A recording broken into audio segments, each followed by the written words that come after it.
Énormément de monde ce samedi sur la ligne de départ du premier raid du BOE. Au programme, 3 épreuves chrono sur le week-end. La première comprenant VTT et course à pied le samedi après-midi. La deuxième, un run and bike by night le samedi soir. Et enfin, le dimanche matin, course à pied, run and bike et VTT pour terminer le week-end en beauté. Le tout par équipe de 2.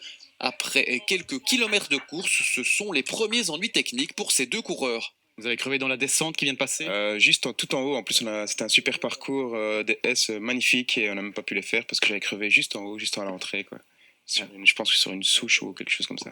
Un petit peu risqué de partir sans chambre à air, de rechange ou sans rustine Ouais, mais j'avoue que je me suis entraîné pendant 1000 km. J'ai fait 1000 km ici les 2 derniers mois, j'ai rien eu du tout. Et là, après 6 km, je pense, 6 ou 7 km, je crève. C'est vraiment pas de chance. Et en plus, il marche dans la merde. Donc, ça, c'est vraiment pas de chance. Si le centre nerveux se situait dans le parc des Aïefs à Mont-Saint-Guibert, les coureurs devaient rejoindre Mellery pour le premier relais. Après 15 km de VTT, on remplace le vélo par les baskets. Premières impressions de course. Comment ça se passe? Très bien, c'est du bonheur pour l'instant. C'est vraiment du bonheur, on s'amuse bien. Parcours difficile parfois dans les descentes, mais sinon on a pu pêcher un mauvais numéro, 150. On a repêché à l'inscription, donc on a un peu du mal quand ça bouchonne, mais sinon c'est du bonheur. Là pour l'instant le temps est là avec nous, donc on s'amuse bien. On est dans le premier chrono, il y en a 3 sur le week-end, et donc là ils sont en train, les sportifs arrivent en VTT, ils déposent leur VTT sur la prairie intermédiaire, ensuite ils passent au ravitaillement, ils prennent une carte d'orientation et ils continuent en course à pied. Après ils reviendront ici et ce sera la fin du premier chrono. Voilà, il y a des activités tout le week-end jusque demain midi.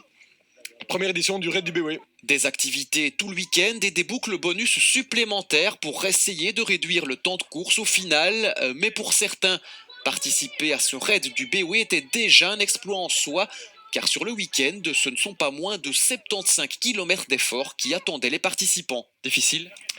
Quand même, mais enfin c'est pas trop boueux, donc ça va. Beau parcours? Ouais, très beau parcours. VTT de Villers, quoi. Génial. Très bien, magnifique. Vous préférez le vélo ou la course à pied? Ah, plutôt vélo. Donc là, je redoute un peu la course à pied. Voilà quelques appréhensions. Oui, 6 km, oui, quand même, surtout après 15 km de VTT, mais ça va aller. Au niveau parcours, ça doit être chouette, hein, une course comme ça. C'est assez joli en fait. C'est très varié au niveau des paysages, donc très très chouette. Avec 310 participants sur le raid, plus de 450 même le samedi soir, puisque le run and bike était aussi une épreuve individuelle ouverte à tous. L'événement a affiché complet.